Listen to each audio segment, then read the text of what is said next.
strawberry கண்ணே விண்வெளி பெண்ணே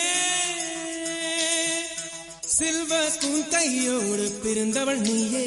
ஒரு ஃப்ரிட்ஜுக்குள் ஆப்பிள் போல் இருந்தவள் நீயே தங்க தட்டில் சோறு பென்ஸ் ஏசி காரு இருந்தும் நெஞ்சோடு சொல்லாத பாரம் என்ன தனிமை இனிமையாக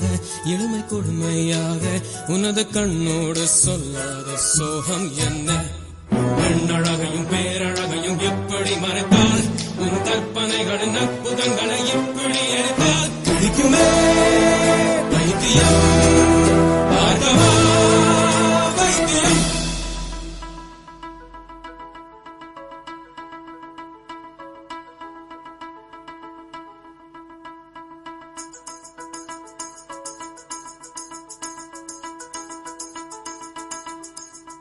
பழைய பைத்தியம்